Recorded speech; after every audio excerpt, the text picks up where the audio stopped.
ನಾವು ಮೂಲ ಉದ್ದೇಶ ಇವತ್ತು ಪತ್ರಿಕಾಗೋಷ್ಠಿಯ ಉದ್ದೇಶ ನಿನ್ನೆ ದಿನ ಬಿಡದಿಯ ಟೌನ್ಶಿಪ್ ಭೂ ಸ್ವಾಧೀನದ ವಿರುದ್ಧ ನಮ್ಮ ರೈತ ಅಣ್ತಮ್ಮಂದಿರು, ರೈತ ದೇವರುಗಳು, ರೈತ ಬಂಧುಗಳು 450 ದಿನದಿಂದ 500 ದಿನದವರೆಗೆ ಶಾಂತಿಯುತವಾದಂಥ ಹೋರಾಟವನ್ನು ಮಾಡಿಕೊಂಡು ಬರ್ತಾಯಿದ್ರು. ಇಂಥ ಸಂದರ್ಭದಲ್ಲಿ ನಿನ್ನೆ ಬೈರಮಂಗಲದ ಪಕ್ಕ ಮಂಡಹಳ್ಳಿ ಅನ್ನೋ ಗ್ರಾಮದಲ್ಲಿ JMC ಸರ್ವೆ ಅಧಿಕಾರಿಗಳು ಸರ್ವೆ ಮಾಡಲಿಕ್ಕೆ ಬಂದಿರತಕ್ಕಂಥದ್ದು. ಈಗಾಗಲೇ ನಮ್ಮ ಚಳುವಳಿ ನಿರತ ಏನು ನಮ್ಮ ಅನ್ನದಾತ ದೇವರುಗಳು ಈಗಾಗಲೇ ಅಲ್ಲಿರ್ತಕ್ಕಂಥ ಸ್ಥಳೀಯ MLA ಮತ್ತು ಸ್ಥಳೀಯ ಆಡಳಿತಕ್ಕೆ ಮತ್ತು ಜಿಲ್ಲಾಧಿಕಾರಿಗಳಿಗೆ ಅವರು ಮನವಿಯನ್ನು ಮಾಡಿದ್ದಾರೆ. ನಾವು ಯಾವುದೇ ಕಾರಣಕ್ಕೂ ನಮ್ಮ ಭೂಮಿ ನಮ್ಮ ಹಕ್ಕು ಈ ಘೋಷಣೆಯೊಂದಿಗೆ ಹಠ ಬಿಡಿ, ನ್ಯಾಯ ಕೊಡಿ ಘೋಷಣೆಯ ಮುಖಾಂತರ ನಮ್ಮ ಫಲವತ್ತಾದ ಭೂಮಿಯನ್ನು ನಾವು ಯಾವುದೇ ಕಾರಣಕ್ಕೆ ಭೂ ಸ್ವಾಧೀನ ಮಾಡಲಿಕ್ಕೆ ಕೊಡೋದಿಲ್ಲ. ಟೌನ್ಶಿಪ್ ನಿರ್ಮಾಣ ಮಾಡಲಿಕ್ಕೆ ನಮ್ಮ ಭೂಮಿಯನ್ನು ಸ್ವಾಧೀನ ಮಾಡುವುದರ ವಿರುದ್ಧ ಇವತ್ತು 500 ದಿನಗಳ ನಿರಂತರ ಹೋರಾಟವನ್ನು ಏನು ಮಾಡ್ಕೊಂಡು ಬರ್ತಾಯಿದ್ರು ನಮ್ಮ ಅನ್ನದಾತ ದೇವರುಗಳು. ಇಂಥ ಪರಿಸ್ಥಿತಿನಲ್ಲಿ ನಿನ್ನೆ ಸರ್ವೆ ಕಾರ್ಯಕ್ರಮವನ್ನು ಸರ್ಕಾರ ಭಾರಿ ಪ್ರಜಾಸತ್ತಾತ್ಮಕವಾಗಿರ್ತಕ್ಕಂಥ ವ್ಯವಸ್ಥೆ ಒಳಗಡೆ ಈ ಘನ ಸರ್ಕಾರ ರೈತರ 500 ದಿನಗಳ ಹೋರಾಟದ ನಿರಂತರ ಹೋರಾಟ ಮಾಡ್ತಕ್ಕಂಥ ರೈತರ ಸಮಸ್ಯೆಗಳನ್ನು ಕೇಳಿದೆ. ಇವತ್ತು ತಮ್ಮ ಅಧಿಕಾರದ ಹಿಡಿತದಲ್ಲಿರ್ತಕ್ಕಂಥ ಅಧಿಕಾರಿಗಳನ್ನು ಕರೆಸಿ ಇವತ್ತು ಸರ್ವೆ ಕಾರ್ಯಕ್ರಮಕ್ಕೆ ಕಳಿಸಿರ್ತಕ್ಕಂಥದ್ದು. ಅಲ್ಲಿ ಸರ್ವೆ ಕಾರ್ಯಕ್ರಮ ನಡೀಲಿಕ್ಕೆ ಬಂದಂಥ ಸಮಯದಲ್ಲಿ ಸನ್ಮಾನ್ಯ ಶಾಂತಿಯುತವಾಗಿ ಹೋರಾಟ ಮಾಡ್ತಕ್ಕಂಥ ನಮ್ಮ ಅನ್ನದಾತ ದೇವರುಗಳು ಪೊಲೀಸ್ ಇಲಾಖೆಗೆ ಹೇಳಿದ್ದಾರೆ, ಯಾವುದೇ ಕಾರಣಕ್ಕೂ ಇಲ್ಲಿ ಈ ಥರ ಚಟುವಟಿಕೆಗಳು ಆಗಬಾರ್ದು. ನಮ್ಮ ಶಾಂತಿಯುತವಾದಂಥ ಹೋರಾಟಕ್ಕೆ ಈ ಸರ್ಕಾರಗಳು ಯಾವತ್ತೂ ನಮ್ಮನ್ನು ಇಲ್ಲಿ ಚರ್ಚೆಗೆ ಕರೆದಿಲ್ಲ. ಇವತ್ತಿಗೂ ಮಾತಾಡ್ತಕ್ಕಂಥ ಒಂದು ಕೆಲಸವನ್ನು ಗೌರವಾನ್ವಿತವಾಗಿ ಈ ಸರ್ಕಾರ ನಡೆದುಕೊಂಡಿಲ್ಲ. ಆ ಕಾರಣಕ್ಕೆ ಯಾವುದೇ ಕಾರಣಕ್ಕೆ ಇಲ್ಲಿ ಸರ್ವೆ ಕಾರ್ಯಕ್ರಮಗಳನ್ನು ಮಾಡಬಾರ್ದು, ಇತರೆ ಚಟುವಟಿಕೆಗಳನ್ನು ಸರ್ಕಾರದ ಮುಖಾಂತರ ಮಾಡಿಸಬಾರ್ದು ಅಂತಕ್ಕಂಥದ್ದನ್ನು ಈಗಾಗಲೇ ನಮ್ಮ ಚಳುವಳಿ ನಿರತ ಶಾಂತಯುತ ಚಳುವಳಿ ನಿರತ ರೈತರು ಈಗ ಆಲ್ರೆಡಿ ಮನವಿಯನ್ನು ಮಾಡಿಕೊಂಡಿದ್ರು.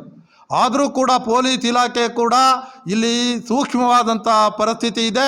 ಯಾವುದೇ ಕಾರಣಕ್ಕೂ ಇದು ತಿಳಿಯಾಗಬೇಕು, ಸಂಧಾನ ಸಭೆಗಳಾಗಬೇಕು, ಯಾವುದೇ ರೀತಿ ಇಂಥ ಚಟುವಟಿಕೆಗಳನ್ನ ಮಾಡಬೇಡಿ ಅಂತಕ್ಕಂಥದ್ದನ್ನು ಪೊಲೀಸರು ಆ ಇಲಾಖಾಧಿಕಾರಿಗಳಿಗೆ ಮನವಿ ಮಾಡಿದ್ದಾಗ್ಯೂ ಕೂಡ ಅದಕ್ಕೆ ಒಪ್ಪದೆ ಇವತ್ತು ಸರ್ವೆ ಕೆಲಸವನ್ನು ಮುಂದುವರಿಸಿರ್ತಕ್ಕಂಥದ್ದು. ಆ ಕ್ಷಣದಲ್ಲಿ ನಮ್ಮ ರೈತರು ಸರ್ವೆಯನ್ನು ಮಾಡಬಾರ್ದು, ನಾವು 500 ದಿನಗಳು ನಮ್ಮ ಹೋರಾಟ ನಿರಂತರವಾಗಿ ನಡೆದಾಗೂ ಕೂಡ ನಮ್ಮನ್ನು ಮಾತಾಡ್ತಾ ಇರ್ತಕ್ಕಂಥ ನೀವು ಇವತ್ತು ಸರ್ವೆಯನ್ನು ನೀವು ನಿಲ್ಲಿಸಬೇಕು ಅಂತಕ್ಕಂಥ ಮನವಿಯನ್ನು ಮಾಡಿದ್ದಾರೆ. ಅದನ್ನೂ ಲೆಕ್ಕಿಸಿದ ಅಧಿಕಾರಿಗಳು ಇವತ್ತು ಸರ್ವೆ ಕೆಲಸವನ್ನು ಮಾಡಿದ್ದಾರೆ. ಅಂಥ ಸಮಯದಲ್ಲಿ ನಮ್ಮ ರೈತರ ಮೇಲೆ ಲಾಠಿ ಮಾಡಿರ್ತಕ್ಕಂಥದ್ದು ಖಂಡನೀಯ. ಇದನ್ನು ನಾವು ಖಂಡಿಸ್ತೇವೆ. ಯಾವುದೇ ಪಕ್ಷಾತೀತವಾದಂಥ ಹೋರಾಟ ಇಲ್ಲಿ ನಿಜವಾಗಲೂ ರೈತನಿಗೆ ಅನ್ಯಾಯ ಆಗಿರ್ತಕ್ಕಂಥದ್ದು. ರೈತನ ಭೂಮಿಯನ್ನು ಸ್ವಾಧೀನ ಮಾಡ್ತಕ್ಕಂಥದ್ದಕ್ಕೆ ನಮ್ಮ ವಿರೋಧ ಇರ್ತಕ್ಕಂಥದ್ದು. ಇಲ್ಲಿ ಕುಮಾರಸ್ವಾಮಿ ಅವ್ರದ್ದು ಇರ್ಬೋದು ಅಥವಾ ಈ ರಾಜ್ಯದ ಮುಖ್ಯಮಂತ್ರಿಗಳದ್ದಿರ್ಬೋದು, ಅವ್ರದ್ದಿದ್ದರೆ ಅದನ್ನು ಸ್ವಾಧೀನವನ್ನು ಮಾಡಿಕೊಂಡು ಸರ್ಕಾರ ಅದನ್ನು ಮಾಡಿಕೊಳ್ಳಿ. ಇವತ್ತು ನಾವು ಹೇಳ್ತಾ ಇರೋದು ಇದನ್ನು ರಾಜಕೀಯ ಥರ ಅವಶ್ಯಕತೆ ಇಲ್ಲ. ನಾವು ರೈತರ ಭೂಮಿಯನ್ನು ನಾವು ಯಾವುದೇ 1 ಇಂಚು ಸ್ವಾಧೀನ ಮಾಡಿಕೊಳ್ಳಿಕ್ಕೆ ಕೊಡೋದಿಲ್ಲ. ಇವತ್ತು ನಮ್ಮ ಭೂಮಿ ನಮ್ಮ ಹಕ್ಕು, ಹೋರಾಟ ಬಿಡಿ, ಹಠ ಬಿಡಿ ಈ ಸರ್ಕಾರಕ್ಕೆ ನಾವು ಹೇಳಲಿಕ್ಕೆ ಬಯಸ್ತೇವೆ.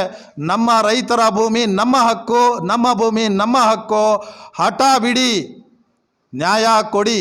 ಈ ಘೋಷಣೆಯೊಂದಿಗೆ ನಮ್ಮ ರೈತರ ಭೂಮಿಯನ್ನು ಸ್ವಾಧೀನ ಮಾಡ್ತಕ್ಕಂಥದ್ದಕ್ಕೆ ನಮ್ಮ ವಿರೋಧ ಇದೆ. ನಿನ್ನೆ ನಡೆದಂಥ ಘಟನೆಯಲ್ಲಿ ನಮ್ಮ ರೈತ ಬಂಧುಗಳ ಮೇಲೆ, ನಮ್ಮ ಅನ್ನದಾತ ದೇವರುಗಳ ಮೇಲೆ ಏನು ಇವರು ಲಾಠಿ ಪ್ರಹಾರ ಮಾಡಿರ್ತಕ್ಕಂಥದ್ದು ಖಂಡನೀಯ. ಯಾವುದೇ ಇತಿಹಾಸವನ್ನು ಒಂದು ತಿರುಚಿ ನೋಡಿ, ಇತಿಹಾಸವನ್ನು ಹಿಂದೆ ತಿರುಗಿ ನೋಡಿದ್ರೆ ಯಾವ ಸರ್ಕಾರಗಳು ರೈತರ ಮೇಲೆ ಲಾಠಿ ಪೊಲೀಸ್ ಬಂದೂಕಿನಿಂದ ಉತ್ತರ ಕೊಟ್ಟಂಥ ಸರ್ಕಾರಗಳು ಉಳಿದಿಲ್ಲ. ಈ ಸರ್ಕಾರಕ್ಕೂ ನಾವು ಎಚ್ಚರಿಕೆಯನ್ನು ಕೊಡ್ತೀವಿ. ಇಂಥ ಗೊಡ್ಡು ಬೆದರಿಕೆಗಳಿಗೆ ಅಧಿಕಾರ ಇದೆ ಅಂತ ಹೇಳಿ ರೈತರ ಮೇಲೆ ದಬ್ಬಾಳಿಕೆ ಮುಖಾಂತರ ಭೂ ಸ್ವಾಧೀನ ಮಾಡ್ತಕ್ಕಂಥ ಕೆಲಸಕ್ಕೆ ಕೈ ಹಾಕಿದ್ರೆ ಇಡೀ ರಾಜ್ಯದಲ್ಲಿ ನಮ್ಮ ಹೋರಾಟ ಇರುತ್ತೆ. ಇಡೀ ಬಿಡದಿ ರೈತರ ಪರವಾಗಿ ಇಡೀ ರಾಜ್ಯದ ಅಣ್ಣ ತಮ್ಮಂದಿರು, ಅನ್ನದಾತ ದೇವರುಗಳು ಅವ್ರ ಪರವಾಗಿ ನಿಲ್ತೀವಿ. 1 ಇಂಚು ರೈತರ ಭೂಮಿಯನ್ನು ಕೊಡ್ತಕ್ಕಂಥ ಕೊಡೋ ಪ್ರಶ್ನೆನೇ ಇಲ್ಲ. ನಮ್ಮ ಭೂಮಿ ನಮ್ಮ ಹಕ್ಕು, ನಾವು ಅದಕ್ಕೆ ನಿರಂತರ ಹೋರಾಟ ಮಾಡ್ತೀವಿ. ನಮ್ಮ ಆಸ್ತಿ ರಕ್ಷಣೆ ನಮ್ಮ ಹಕ್ಕು. ಸರ್, ನಮಗೆ ಮತ್ತೊಂದು ಹೇಳೋದು ಹೆಂಗೆ ಅಂದರೆ, ನೀವು ರೈತಾಪಿ ವರ್ಗದವರು, ರೈತರು ಹೋರಾಟ ಮಾಡಿ ನಿಮ್ಮ ಹಕ್ಕು, ಆದರೆ ಆ ಪರಿಕೆ ತಗೊಂಡು ಒಬ್ಬ ಅಧಿಕಾರಿಗಳೇ ನೀವು ಹೊಡೆಯುವಂಥದ್ದು ಮಹಿಳೆಯಿಂದ ಮಾಡಿಸ್ತಾ ಇದ್ದೀರಿ ಅನ್ನೋದು ಒಂದು ಗಂಭೀರ ಆರೋಪ ಇದೆ. ಅಧಿಕಾರಿಗಳು ಮಾಡ್ತಾ ಇದ್ರೆ ಕಾನೂನು ಹೋರಾಟಗಳಿದಾವೆ, ಸಂವಿಧಾನ ಅಂತ ಒಂದಿದೆ. ಈಗಾಗಲೇ ತಾವು ಕೇಳಿರೋ ಪ್ರಶ್ನೆಗೆ ಭಾರಿ ಉತ್ತಮವಾದ ಪ್ರಶ್ನೆ. ಕಳೆದ 450 ದಿನದಿಂದ 500 ದಿನಗಳವರೆಗೆ ಶಾಂತಿಯುತವಾದಂಥ ಪ್ರತಿಭಟನೆ ನಡೀತಿತ್ತು. ನಿನ್ನೆ ಘಟನೆಯಲ್ಲಿ ಸರ್ಕಾರದ ಕುಮ್ಮಿಕ್ಕಿಂದನೇ ಈ ಘಟನೆ ಆಗಿರ್ತಕ್ಕಂಥದ್ದು. ಇದಕ್ಕೆ ನೇರ ಹೊಣೆಗಾರಿಕೆ ಸರ್ಕಾರ. ಇವತ್ತು ಆಲ್ರೆಡಿ ರೈತರು ನಾವು ಮನವಿ ಮಾಡ್ಕೊಂಡಿದ್ದೀವಿ, ಯಾವುದೇ ಕಾರಣಕ್ಕೂ ಭೂ ಸ್ವಾಧೀನ ಮಾಡಲಿಕ್ಕೆ ನಾವು ವಿರೋಧ ಇದೆ, ನಮ್ಮ ಭೂಮಿಯನ್ನು ನಾವು ಕೊಡಲ್ಲ ಅಂತಕ್ಕಂಥದ್ದನ್ನು ಈ ಘನ ಸರ್ಕಾರಕ್ಕೆ ಹೇಳಾಗಿದೆ. ಇಂಥ ಪರಿಸ್ಥಿತಿನಲ್ಲಿ ಇವತ್ತು ಏಕಾಏಕಿ ಸರ್ಕಾರದ ಚಿತಾವಣೆಯಿಂದ ಇವತ್ತು ಸರ್ವೆ ಮಾಡಲಿಕ್ಕೆ ಬಂದಿರತಕ್ಕಂಥದ್ದು ಸರ್ಕಾರದ ವೈಫಲ್ಯವೇ ಹೊರತು ರೈತರ ವೈಫಲ್ಯ ಅಲ್ಲ. ಈ ಎಲ್ಲ ಘಟನೆಗಳಿಗೂ ಸರ್ಕಾರನೇ ಹೊಣೆಗಾರ. ಅಲ್ಲಿ ನಡೆದಿರೋ ಘಟನೆಗೆ ಸರ್ಕಾರನೇ ಜವಾಬ್ದಾರಿಯುತವಾಗಿ ಸರ್ಕಾರದ ಬೇಜವಾಬ್ದಾರಿಯುತ ನಡವಳಿಕೆನೇ ಆ ಘಟನೆಗೆ ಕಾರಣ ಆಗಿದೆ. ಈ ಎಲ್ಲ ಘಟನೆಗೂ ಸರ್ಕಾರನೇ ನೇರ ಹೊಣೆ. ಇವತ್ತು ಕೊಲೆ ಕೇಸ್ಗಳನ್ನು ನಮ್ಮ ರೈತ ಬಂಧುಗಳ ಮೇಲೆ ಹಾಕಿದ್ದಾರೆ. ಕೂಡಲೇ ಸರ್ಕಾರ ಬೇಷರತ್ತಾಗಿ ವಾಪಸ್ ತಗೊಳ್ಬೇಕು. ವಾಪಸ್ ತಗೊಳ್ಳದೆ ಹೋದರೆ ಉಗ್ರ ಹೋರಾಟವನ್ನು ಮಾಡ್ತೀವಿ. ಆ ಘಟನೆಗೆ ಕಾರಣನೇ ಸರ್ಕಾರ. 11 ತಿಂಗಳ ಕಾಲ ದೇಶವನ್ನು ಆಳಿದ ಪ್ರಧಾನಮಂತ್ರಿ ಮಾಜಿ HD ದೇವೇಗೌಡರವರು ರೈತಾಪಿ ವರ್ಗದ ರೈತ ನಾಯಕ ಅಂತ ಹೇಳ್ಕೊಂಡು ಬರ್ತಾರೆ. ಆದರೆ ಯಾವುದೇ ಸರ್ಕಾರಗಳಿರಲಿ, ಈಗಿನ ಮುಖ್ಯಮಂತ್ರಿಗಳು DK ಶಿವಕುಮಾರ್ ಇರ್ಬೋದು, ಕುಮಾರಸ್ವಾಮಿ ಇರ್ಬೋದು, ಬಿಜೆಪಿ ಪಕ್ಷದ ನಾಯಕರುಗಳನ್ನ ಕರೆದು ಎಲ್ಲೇ ಒಂದು ಕಡೆ ಕೂತು ಬಗೆಹರಿಸುವಂತ ಕೆಲಸ ಮಾಡಬಹುದಾಗಿತ್ತು ಅಂತ ಹೇಳಿ ಒಂದು ರೈತಾಪಿ ವರ್ಗದ ಚಿಂತಕರು ಕೂಡ ಚಿಂತನೆಯನ್ನು ಮಾಡುವಂಥದ್ದು ಪ್ರಶ್ನೆ ಉದ್ಭವ ಆಗುತ್ತೆ. ಅದ್ರ ಬಗ್ಗೆ ಉತ್ತರವನ್ನು ತಾವು ಕೊಡ್ಬೇಕಾಗುತ್ತೇನೋ ಅಂತ. ಇದು ಸತ್ಯವಾದ ಮಾತು. ಈಗಾಗಲೇ ಏನು ಅಲ್ಲಿ ಹೋರಾಟ ಮಾಡ್ತಕ್ಕಂಥ ನಮ್ಮ ಅನ್ನದಾತ ದೇವರುಗಳು ಅದನ್ನೇ ಹೇಳ್ತಾ ಇರ್ತಕ್ಕಂಥದ್ದು. ಗೌರವಯುತವಾಗಿರ್ತಕ್ಕಂಥ ಪ್ರಜಾತಾಂತ್ರಿಕ ವ್ಯವಸ್ಥೆ ಒಳಗಡೆ ರೈತರ ಹಿತವನ್ನು ಕಾಪಾಡಬೇಕು. ನಾವು ರೈತರು 450 ದಿನ ಇದನ್ನೇ ಹೋರಾಟವನ್ನು ಇದೇ ವಿಚಾರ ಇಟ್ಕೊಂಡು ನಮ್ಮ ಶಾಂತಿಯುತ ಹೋರಾಟ ನಡೀತಾ ಇದೆ. ನಮ್ಮ ಭೂಮಿ ಇದು ಫಲವತ್ತಾಗಿರ್ತಕ್ಕಂಥ ಭೂಮಿ. ಈ ಭೂಮಿಯ ಸ್ವಾಧೀನವನ್ನು ಕೈಬಿಡಿ. ಇವತ್ತು ಇಂಥ ಟೌನ್ಶಿಪ್ಗಳು ಮಾಡಲಿಕ್ಕೆ ಪಕ್ಕದಲ್ಲಿ ಅಧಿಕಾರ ವಿಕೇಂದ್ರೀಕರಣದ ವ್ಯವಸ್ಥೆಯಲ್ಲಿ ಪಕ್ಕದಲ್ಲಿ ಕೋಲಾರ ಜಿಲ್ಲೆ ಇದೆ, ರಾಮನಗರ ಜಿಲ್ಲೆ ಇದೆ, ಉತ್ತರ ಕರ್ನಾಟಕ ಜಿಲ್ಲೆ ಇದೆ, ಮಧ್ಯ ಕರ್ನಾಟಕ ಇದೆ, ಮಲೆನಾಡು ಕರ್ನಾಟಕ ಇದೆ. ಇಂಥ ಪ್ರದೇಶಗಳಲ್ಲಿ ತಾವು ಅಭಿವೃದ್ಧಿಯನ್ನು ಮಾಡ್ತಕ್ಕಂಥ ಕೆಲಸವನ್ನು ಈ ಘನ ಸರ್ಕಾರ ಕೈಗೆತ್ಕೊಳ್ಬೇಕು. ಬೆಂಗಳೂರು ಒಂದೇ ಕಾರಣದಲ್ಲಿ ಅದು ಬಿಡದಿ ಬೆಂಗಳೂರು ಸುತ್ತಮುತ್ತಲೇ ಫಲವತ್ತಾದ ಭೂಮಿಯನ್ನು, ಅಲ್ಲಿ ಭೂಮಿಗೆ ಬೆಲೆ ಬಂದಿದೆ ಅಂತ ಹೇಳ್ಬಿಟ್ಟು ಅಲ್ಲಿ ರಿಯಲ್ ಎಸ್ಟೇಟ್ ದಂಧೆಯನ್ನು ಮಾಡೋದನ್ನು ಕೈಬಿಟ್ಟು ಈ ಕರ್ನಾಟಕದಲ್ಲಿ ಉತ್ತರ ಕರ್ನಾಟಕದಲ್ಲಿ ಅಭಿವೃದ್ಧಿ ಮಾಡಲಿ, ಮಧ್ಯ ಕರ್ನಾಟಕದಲ್ಲಿ ಅವಕಾಶ ಇದೆ, ಕೋಲಾರದಲ್ಲಿ ಅವಕಾಶ ಇದೆ, ಮಲೆನಾಡು ಕರ್ನಾಟಕದಲ್ಲಿ ಅವಕಾಶ ಇದೆ. ಇಂಥ ಕಡೆ ಇಂಥ ಟೌನ್ಶಿಪ್ಗಳನ್ನು ನಿರ್ಮಾಣ ಮಾಡೋದು ಮುಖಾಂತರ ಅಭಿವೃದ್ಧಿಯನ್ನು ಮಾಡಲಿ. ಇವತ್ತು ಇಡೀ ರಾಜ್ಯದಲ್ಲಿ ಭೀಕರ ಬರಗಾಲ ಇದೆ. ಇಂಥ ಬರಗಾಲದಲ್ಲಿ ರೈತರ ಪರವಾಗಿ ನಿಲ್ಲಬೇಕಾಗಿರ್ತಕ್ಕಂಥ ಸರ್ಕಾರ ಇವತ್ತು ಟೌನ್ಶಿಪ್ ನಿರ್ಮಾಣಕ್ಕೆ ಇಷ್ಟು ಭಾರಿ ಕಾನ್ಸಂಟ್ರೇಟ್ ಮಾಡ್ತಕ್ಕಂಥ ಉದ್ದೇಶ ಏನಿದೆ? ಇವತ್ತು ಭೀಕರ ಬರಗಾಲದಲ್ಲಿ ರೈತರು ತತ್ತರಿಸಿದ್ದಾರೆ. ಅವರ ಹಿತ ಕಾಪಾಡೋ ನಿಟ್ಟಿನಲ್ಲಿ ಯೋಜನೆಗಳನ್ನು ರೂಪಣೆ ಮಾಡಬೇಕಾಗಿದೆ. ಇಂಥ ಸಂದರ್ಭದಲ್ಲಿ ಇಂಥ ಅವಶ್ಯಕತೆ ಇದೆಯಾ ಅಂತಕ್ಕಂಥದ್ದು ನಮ್ಮದು ಕೂಡ ಯಕ್ಷ ಪ್ರಶ್ನೆ ಈ ಸರ್ಕಾರಕ್ಕೆ. SF ಕೃಷ್ಣ ಅವರು ಅಂದಿನ ಕಾಲದಲ್ಲಿ ಮುಖ್ಯಮಂತ್ರಿ ಆದ ಸಂದರ್ಭದಲ್ಲಿ ಏನು ಎಲೆಕ್ಟ್ರಾನಿಕ್ ಸಿಟಿಯನ್ನು ಮಾಡಬೇಕು ಅಂತ ಹೇಳಿ ಇತಿಹಾಸವನ್ನ ಏನು ಸೃಷ್ಟಿ ಮಾಡಿದ್ರು.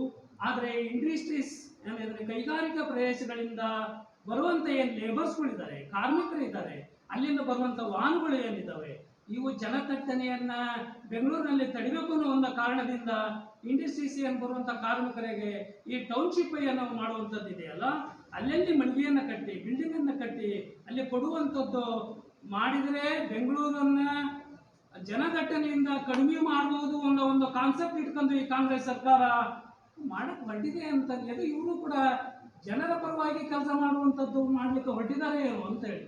ಈಗಾಗಲೇ ತಮಗೆ ಗೊತ್ತಿದೆ, ಮಾಧ್ಯಮ ಮಿತ್ರರಿಗೆ ತಮಗೆಲ್ಲ ಮಾಹಿತಿ ಇದೆ, ಇಡೀ ವ್ಯವಸ್ಥೆಯನ್ನು ಬೆಂಗಳೂರು ಟೌನ್ ಮೇಲೆ ಒತ್ತಡ ಹಾಕ್ತಕ್ಕಂಥದ್ದನ್ನು ನಿಲ್ಲಿಸಬೇಕು.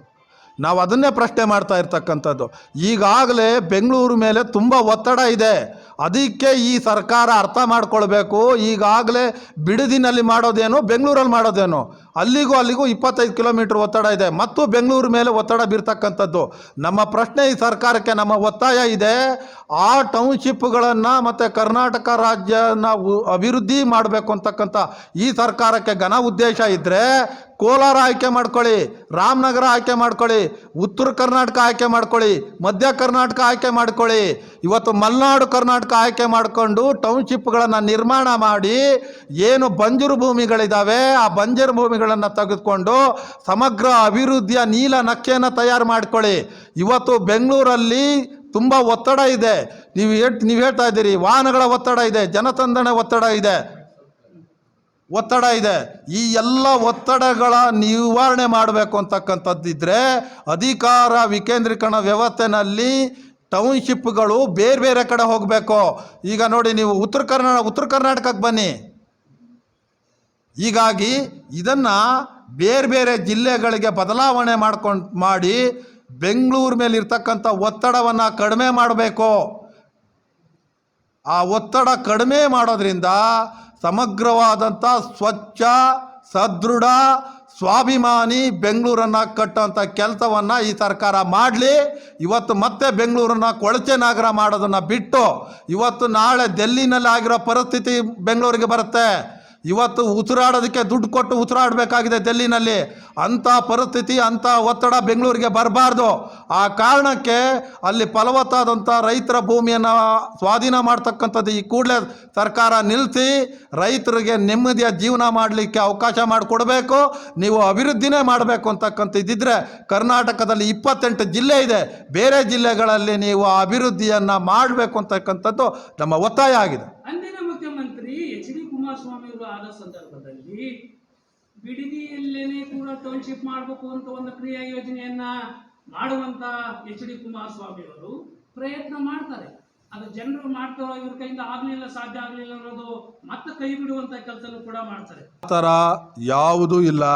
ಇವತ್ತು ನಡೆದಿರ್ತಕ್ಕಂಥದ್ದು ಏನು ಟೌನ್ಶಿಪ್ ನಿರ್ಮಾಣ ಮಾಡಬೇಕು ಅಂತಕ್ಕಂಥ ಉದ್ದೇಶ ಇತ್ತು. ರೈತರು ನಮ್ಮ ಫಲವತ್ತಾದಂಥ ಭೂಮಿ ಇದು. ಯಾರೇ ಕುಮಾರಸ್ವಾಮಿ ಇರ್ಬೋದು, ದೇವೇಗೌಡರು ಇರ್ಬೋದು, DK ಶಿವಕುಮಾರ್ ಇರ್ಬೋದು, ಬೇರೆ ಯಾವುದೇ ಸರ್ಕಾರಗಳಿರ್ಬೋದು, ರೈತರು ನಾವು ಹೇಳ್ತಾ ಇದ್ದೀವಿ, ನಮ್ಮ ಫಲವತ್ತಾದ ಭೂಮಿಯನ್ನು ನಾವು ಕೈ ಬಿಡೋದಿಲ್ಲ. ನಮ್ಮ ಭೂಮಿ ನಮ್ಮ ಹಕ್ಕು, ನಮ್ಮ ಜೀವನ ನಡೀತಾ ಇರೋದು ಆ ಭೂಮಿಯಿಂದನೇ. ನಾವು ಯಾವುದೇ ಕಾರಣಕ್ಕೂ ಸ್ವಾಧೀನವನ್ನು ಮಾಡಲಿಕ್ಕೆ ನಾವು ಅವಕಾಶ ಕೊಡೋದಿಲ್ಲ. ಟೌನ್ಶಿಪ್ ಅಗತ್ಯ ಇಲ್ಲ.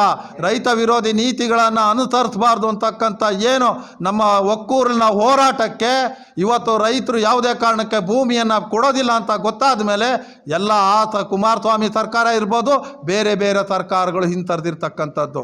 ರೈತ ಹೋರಾಟ ಇವತ್ತು ಯಾರ ಪರವಾಗೂ ಇಲ್ಲ. ನಮ್ಮ ಭೂಮಿ ರೈತ ಹೋರಾಟ. ನಾವು ಇಲ್ಲಿ ಯಾವುದೇ ರಾಜಕೀಯವಾಗಿ ಇಲ್ಲ. ಇದು ರಾಜಕೀಯ ಅವ್ರ ವೈಯಕ್ತಿಕ ವಿಚಾರ. ನಾವು ರಾಜಕೀಯದ ಬಗ್ಗೆ ಮಾತಾಡೋ ಪ್ರಶ್ನೆ ಇಲ್ಲ. ಇವತ್ತು ರೈತರು ಭೂಮಿಯನ್ನು ಏನು ಸ್ವಾಧೀನ ಮಾಡೋಕ್ಕೆ ಬರ್ತಿದ್ದಾರೆ, ನಾವು ಸ್ವಾಧೀನ ಮಾಡಲಿಕ್ಕೆ ಬಿಡೋದಿಲ್ಲ. ನೀವು ಟೌನ್ಶಿಪ್ ಮಾಡಬೇಕಾ, ಬೇರೆ ಬೇರೆ ಜಿಲ್ಲೆಗಳನ್ನು ಆಯ್ಕೆ ಮಾಡಿಕೊಂಡು ಅಭಿವೃದ್ಧಿ ಮಾಡಿ ಅಂತಕ್ಕಂಥದ್ದು ನಮ್ಮ ಹೋರಾಟದ ಹಕ್ಕೊತ್ತಾಯ. ಅದರಲ್ಲಿ ಒಂದು 60% ರೈತಾಪಿ ವರ್ಗದವರು ಈಗ ಏನು ಬಿಡದಿಯಲ್ಲಿ ಮಾಡಲಿಕ್ಕೆ ಯೋಜನೆ ಮಾಡಲಿಕ್ಕೆ ಹೋಗ್ತಿದ್ರೆ ಅವಾಗ ಏನು ಮಾಡ್ತೀರಿ ತಾವುಗಳು? ನೋಡಿ, ಸ್ವಯಂ ಪ್ರೇರಿತವಾಗಿ ರೈತರು ನಾವು ಕೊಡ್ತೀವಿ ಅಂತಂದ್ರೆ ನಾವು ಕೊಡಿ, ನಾವ್ಯಾಕೆ ಅದನ್ನು ವಿರೋಧ ಮಾಡೋಕ್ಕಾಗುತ್ತೆ? ಅವಾಗ 40% ಇರ್ತಕ್ಕಂಥ ರೈತಾಪಿ ವರ್ಗ ಇಲ್ಲ ಒಂದು ಕಡೆ ಡೌನ್ ಆಗುವಂಥದ್ದು, ಕಾನೂನು ಹೋರಾಟಕ್ಕೆ ವಿಳಂಬ ಆಗುವ ರೀತಿಯಲ್ಲಿ ಉದ್ಭವ ಆಗುತ್ತಾ? ಇಲ್ಲ, ನಮ್ಮ ಪ್ರಶ್ನೆ, ನಾವು ಈ ಟೌನ್ಶಿಪ್ ನಿರ್ಮಾಣಕ್ಕೆ ಏನು ಭೂಮಿಯನ್ನು ಸ್ವಾಧೀನ ಮಾಡ್ತಿದ್ದೀರಿ ಅದೇ ನಮ್ಮ ವಿರೋಧ ಇದೆ. ಯಾರಾದರೂ ಸ್ವಯಂ ಪ್ರೇರಿತವಾಗಿ ರೈತರು ನಾನು ಅದಕ್ಕೆ ಕೊಡ್ತೀನಿ ಅಂತಂದರೆ ನಮ್ಮ ವಿರೋಧ ಇಲ್ಲ. ನಾವು ಹೇಳ್ತಾ ಇದ್ದೀವಿ, ನಮ್ಮ ಭೂಮಿಯನ್ನು ಏನಿದೆ ಅವರು ಬೆರಳೆಣಿಕೆ ಎಷ್ಟು ಇರ್ತಕ್ಕಂಥವ್ರು ಅಷ್ಟೇ. ಆದರೆ 80% ರೈತರು ಭೂ ಸ್ವಾಧೀನದ ವಿರುದ್ಧ ಹೋರಾಟ ನಡೀತಾ ಇದೆ. ನಮ್ಮ ಭೂಮಿ ನಮ್ಮ ಹಕ್ಕು ಅನ್ನೋ ಹೋರಾಟ ನಡೀತಾ ಇದೆ. ನಾವು ಯಾವುದೇ ಕಾರಣಕ್ಕೂ ಜೀವವನ್ನು ಕೊಟ್ಟೆವು, ಭೂಮಿಯನ್ನು ಕೊಡಲ್ಲ ಅಂತಕ್ಕಂಥ ಘೋಷಣೆಯವರೆಗೆ ನಮ್ಮ ಹೋರಾಟ ನಡೀತಾ ಇದೆ. ನಾವು ಯಾವುದೇ ಕಾರಣಕ್ಕೂ ಈ ಯೋಜನೆಗಳಿಗೆ ಸ್ವಾಧೀನಕ್ಕೆ ನಾವು ಅವಕಾಶ ಕೊಡೋದಿಲ್ಲ. ಸರ್ಕಾರದ ಈ ಯೋಜನೆಯ ಸ್ವಾಧೀನಕ್ಕೆ ನಮ್ಮ ವಿರೋಧ ಇದೆ. ನಾವು 1 ಇಂಚು ಭೂಮಿಯನ್ನು ಕೊಡೋ ಪ್ರಶ್ನೆನೇ ಇಲ್ಲ ಅಂತ ಹೇಳಲಿಕ್ಕೆ ನಾವು ಬಯಸ್ತೇವೆ. ಕೊನೆಯದಾಗಿ ಅಂದಿನ ಕಾಲದಲ್ಲಿ ಅಂದಿನ ಮುಖ್ಯಮಂತ್ರಿ ಇದ್ದ ಸಂದರ್ಭದಲ್ಲಿ 54 ಲಕ್ಷ ಒಂದು ಎಕರೆಗೆ ಇದು ಫಿಕ್ಸ್ ಮಾಡ್ತಾರೆ. ಆದರೆ ಈಗಿನ ಕಾಂಗ್ರೆಸ್ ಸರ್ಕಾರ 2 ಕೋಟಿ ಒಂದು ಎಕರೆಗೆ ಕೊಡ್ತೀವಿ ಅಂತಂದು ಆಮಿಷವನ್ನ ತೋರಿ ಎಲ್ಲ ಒಂದು ಕಡೆ ಜಮೀನನ್ನ ಕಿತ್ತುಕೊಳ್ಳುವಂಥದ್ದು ಮಾಡ್ತಾ ಇದ್ದಾರ ಅಂತ ಹೇಳಿ. ಕೊನೆಯದಾಗಿ ನಿಮಗೆ ಒಂದು ಹೇಳ್ತಾ ಇದ್ದೀನಿ ನಮ್ಮ ಏನು ಮಿತ್ರರೇ, ಈಗಾಗಲೇ ಅಲ್ಲಿ ಸಣ್ಣ ರೈತರು ಇರ್ತಕ್ಕಂಥದ್ದು 10 ಗುಂಟೆ 20 ಗುಂಟೆ 30 ಗುಂಟೆ ಈಗಾಗಲೇ ಇಷ್ಟು ಸಣ್ಣ ಹಿಡುವಳಿದಾರರು ಅಲ್ಲಿ ಹೈನುಗಾರಿಕೆ, ಸಣ್ಣ ಹಂದಿ ಸಾಕಾಣಿಕೆ, ಕೋಳಿ ಸಾಕಾಣಿಕೆ ಇಂಥ ಕೆಲಸಗಳನ್ನು ಶೆಡ್ ಮಾಡಿಕೊಂಡು ಆಮೇಲೆ ರೇಷ್ಮೆ ಮೇಳೆಗಳನ್ನು ಬೆಳ್ಕೊಳ್ತಾ ಇವತ್ತು ಉತ್ತಮ ಆದಾಯವನ್ನು ನೋಡ್ತಾ ಇದ್ದಾರೆ. ಇವತ್ತು ಆ ಸಣ್ಣ ಹಿಡುವಳಿಗಳನ್ನು ಏನಾದರೂ ಕಿತ್ಕೊಂಡಿದ್ದೆ ಆದರೆ ನೀವು ಹೇಳಿದ್ರಿ 2.5 ಕೋಟಿ ಸರ್ಕಾರ ಕೊಡುತ್ತೆ. 10 ಗುಂಟೆ 20 ಗುಂಟೆ 30 ಗುಂಟೆಗೆ ಎಷ್ಟು ದುಡ್ಡಾಗುತ್ತೆ? ಒಂದು 60-70 ಲಕ್ಷ ಆಗುತ್ತೆ. ಇವತ್ತು ಇಡೀ ಕುಟುಂಬ 20 ಗುಂಟೆ ಮೇಲೆ ಜೀವನ ನಿರ್ವಹಣೆ ಮಾಡುತ್ತೆ. ಈ ಸರ್ಕಾರ ಭೂಸ್ವಾಧೀನವನ್ನು ಮಾಡಿದ್ದೇ ಆದರೆ ಆ 30 ಗುಂಟೆ ಭೂಮಿಯನ್ನು ಕಳ್ಕೊಂಡಂಥ ರೈತನಿಗೆ ಒಂದು 60-70 ಲಕ್ಷ ದುಡ್ಡು ಸಿಗುತ್ತೆ. 60 ಲಕ್ಷ 70 ಲಕ್ಷ ದುಡ್ಡು 6 ತಿಂಗಳಿಗೆ ಮಾಯ ಆಗುತ್ತೆ. ನೆಕ್ಸ್ಟು ಅವ್ರು ಏನಾಗಬೇಕು? ಇದೇ ಬೆಂಗಳೂರಂತ ಏನು ಇವತ್ತು ಬಾರ್ಗಳಲ್ಲಿ, ಹೋಟೆಲ್ಗಳಲ್ಲಿ ಕಸ ಹೊಡೆಯುವಂಥ ಕೆಲಸಕ್ಕೆ ನಮ್ಮ ರೈತ ಮಕ್ಕಳುಗಳು ಹೋಗಬೇಕಾಗ್ತದೆ. ಆ ಕಾರಣಕ್ಕೆ ನಾವು ಯಾವುದೇ ಕಾರಣಕ್ಕೆ ನಾವು ಇದನ್ನು ಒಪ್ಪಕ್ಕೆ ಸಾಧ್ಯ ಇಲ್ಲ. ನಮ್ಮ ರೈತರ ಮಕ್ಕಳು ಬೆಂಗಳೂರು ಸಿಟಿನಲ್ಲಿ ಹೋಟ್ಲಲ್ಲಿ ಕೆಲಸ ಮಾಡೋದು, ಬಾರ್ನಲ್ಲಿ ಕೆಲಸ ಮಾಡಲಿಕ್ಕೆ ಹೋಗಬೇಕಾಗ್ತದೆ. ನಮ್ಮ ರೈತರ ಮಕ್ಕಳು ನಾವು ಅಂಥ ಕೆಲಸಕ್ಕೆ ಅವಕಾಶ ಮಾಡಿಕೊಡೋದಿಲ್ಲ. ಈ ಸರ್ಕಾರ ಏನು ಭೂಸ್ವಾಧೀನಕ್ಕೆ ಅವಕಾಶ ಕೊಟ್ಟಿದೆ ಅದನ್ನು ವಿರೋಧ ಮಾಡ್ತೀವಿ. ನಮ್ಮ ರೈತರ ಭೂಮಿಯನ್ನು ಒಂದು ಗೆರೆ ಕಿತ್ಕೊಳ್ಳೋಕ್ಕೆ ಏನಾರು ಹೊರಟಿದ್ರೆ ಕಿತ್ಕೊಳ್ಳಿಕ್ಕೆ ನಾವು ಅವಕಾಶ ಕೊಡೋದಿಲ್ಲ. ನಮ್ಮ ಭೂಮಿ ನಮ್ಮ ಹಕ್ಕು. ಈ ಸರ್ಕಾರದ ಹಠಮಾರಿ ಧೋರಣೆಯನ್ನು ಬಿಟ್ಟು ರೈತರ ನ್ಯಾಯಯುತವಾದಂಥ ಸಮಸ್ಯೆಯನ್ನು ಬಗೆಹರಿಸ್ಕೊಳ್ಳಿಕ್ಕೆ ಈ ಸರ್ಕಾರ ಅವಕಾಶ ಕೊಡಬೇಕು. ಇನ್ನು ಮುಂದೆ ಹಠಮಾರಿತನಕ್ಕೆ ಬಂದರೆ ಇಡೀ ರಾಜ್ಯದಲ್ಲಿ ಸರ್ಕಾರದ ವಿರುದ್ಧ ಉಗ್ರ ಹೋರಾಟಕ್ಕೆ ಸಜ್ಜಾಗಬೇಕಾಗುತ್ತದೆ ಅಂತ ಹೇಳಕ್ಕೆ ನಾನು ಬಯಸ್ತೇನೆ. ನಮಸ್ತೆ.